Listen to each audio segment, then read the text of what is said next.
Le rond est devenu carré? Ouais. C'est génial. Bonjour à tous. Frelon européen. Donc là, vous savez quand même qu'on est en été. Vous pouvez voir un peu en fond derrière le maïs tout jaune. Il fait très chaud. Bien sûr, que font les gens? Ben, la nuit, ils ouvrent les volets, les fenêtres, ils allument les lumières. Ils peuvent pas vivre dans le noir, ça va pas être possible. Donc à un moment, qu'est-ce qu'ils font? Ils ouvrent tout. Et là, qu'est-ce qui se passe? Les frelons européens, qui sont pas des poussins de 3 jours, ils rentrent dans les maisons. Et croyez-moi, le frelon européen, c'est vraiment pas un cadeau. Vous allez voir pourquoi. Je vais vous montrer là dans un des chênes qui est derrière moi par là-bas.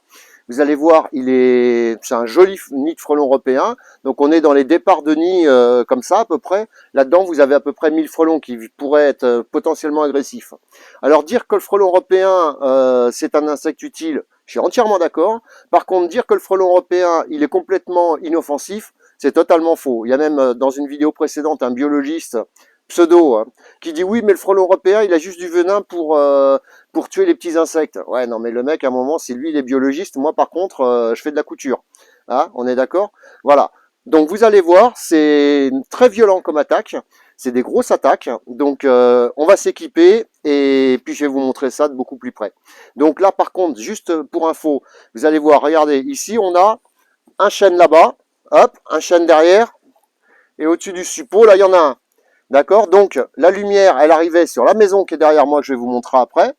Obligatoirement, c'est dans un des 3 chênes. Voilà. Ok? Allez, sur ce, je m'habille. À tout de suite. Clic. La configuration, elle est comme ça. Hein. Donc, on a une maison style landaise. Et là, la lumière qui est ici, infestée par les frelons. Donc, un arbre. Alors ça, en fait, j'ai dit que c'était un chêne, mais bon, vous savez que j'y connais rien. C'est un platane. Et après, l'autre nid qu'on avait trouvé en premier, il est dans ce chêne. Là, jusqu'à là, je ne me suis pas trompé. Les nids de frelons, on peut les trouver 0,8 mètres. Et là, c'est marrant parce que il y a le client, il me dit eh bien, c'est marrant, il rentre aussi dans la boursouflure du platane. Tu m'étonnes, regardez. Un petit trou, pièce de 5 francs pour ceux qui connaissent. Et bien là-dedans, pareil, vous avez un nid de frelons. Il est où? Voilà. Et on le voit à peine. Hein. Donc, c'est vraiment typique. Hein. Allez, on va aller directement voir l'autre. Alors excusez-moi, il y a un petit peu de vent, c'est un peu pénible. J'ai demandé à ce qu'il s'arrête, mais ça n'a pas spécialement marché. Et le premier nid qu'on a trouvé, alors ces chênes-là, là, c'est typique. Hein. Ça c'est clair, voilà. Et le premier nid qu'on a trouvé, il est ici. Alors, hop, on va aller voir ça. Vous voyez, c'est caractéristique, hein. Une vieille branche est tombée, peut-être avec la foudre. Et ici, regardez ce qu'on a. Voilà, ici on est... Ah, c'est marrant. Regarde, ah, je vais vous montrer, regardez toute la sueur qu'il y a.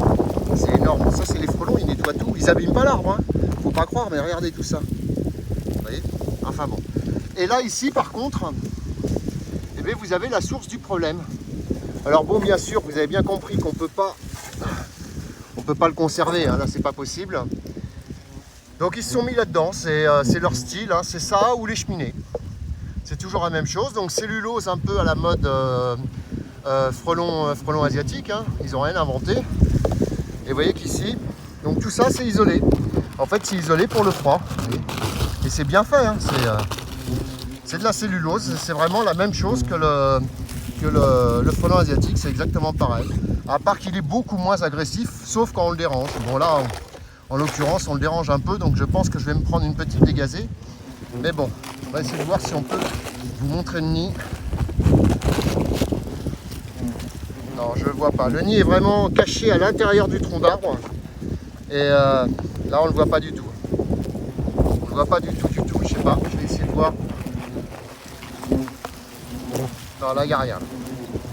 Ici, il n'y a rien du tout. Bon, après, ça, c'est des attaques qui sont à peu près normales. Alors, bien sûr, le frelon européen, il ne faut pas rêver. Hein. Comme je dis, c'est vraiment pas un poussin de 3 jours. Si vous vous faites attaquer par du frelon comme ça, il faut savoir que là, vous n'êtes vraiment pas bien du tout. Vous risquez très cher. Hein. Voilà, ça c'est faut faire vraiment très attention. Vous voulez voir ma tête? Bah voilà, moi ici c'est comme ça que ça se passe. Donc là on va agir sous pression, on va mettre un petit coup de Permax, pas de Pyrète, c'est pareil pour moi. Et puis ça va bien se passer. Donc là-dedans vous avez très vite 1500 frelons, il n'y a pas de souci. Alors dire qu'il faut sauvegarder le frelon européen, oui je suis d'accord, mais ne mettez pas votre vie en danger. Allez, vous allez voir de loin que ça peut donner. Vous voyez que c'est quand même très très violent. J'essaie de vous montrer le nid, mais je ne le vois pas du tout. Hein. Là, on ne le voit pas. Allez, on va essayer de traiter, surtout si je retrouve mon schmilblick. Donc le nid de frelon est souvent vers le haut. Hein. Je ne sais pas si vous entendez quelque chose, j'ai l'impression qu'il y a un peu de frelon sur moi. Ça me rappelle ma toute première vidéo. Comme c'était mouvant il y a plusieurs années. 10 ans, je crois. Alors là, il m'aurait fallu encore une main.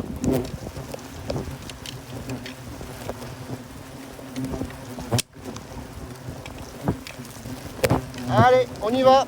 Vous voulez voir?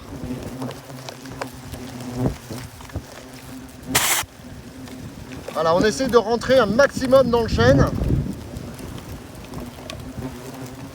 C'est pas toujours facile.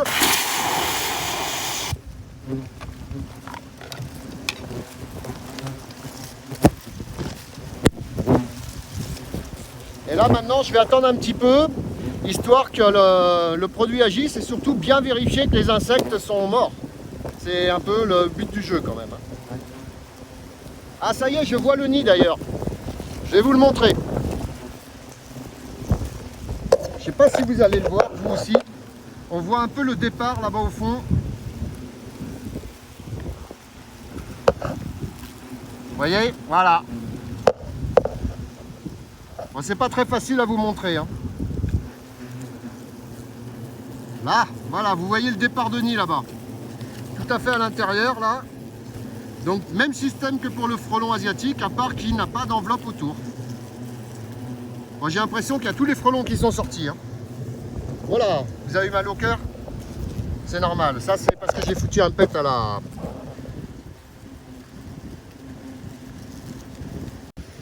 Donc là, ici, bah, écoutez, ils sont vraiment pas joyeux. Après, on les comprend. Hein. Je vous dis pas le nombre de frelons qu'il y a partout. Regardez ça, c'est énorme. Maintenant, on va mettre un peu les gens en sécurité. Parce qu'il y a des curieux.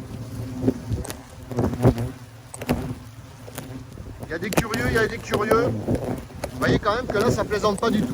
Donc là, le nid est contaminé. Ils vont rentrer au nid dès que j'aurai fini de faire le pitre.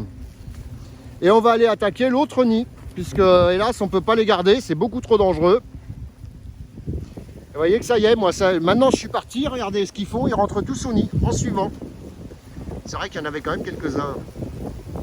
Et pourtant, regardez, je suis pas loin. Je suis à quoi? 2 mètres 1 mètre du nid, pardon. Et bien là, regardez, ils vont tous rentrer. C'est pour ça qu'on peut faire ce qu'on veut au frelon, ça ne change rien. De toute façon, il rentrera obligatoirement au nid.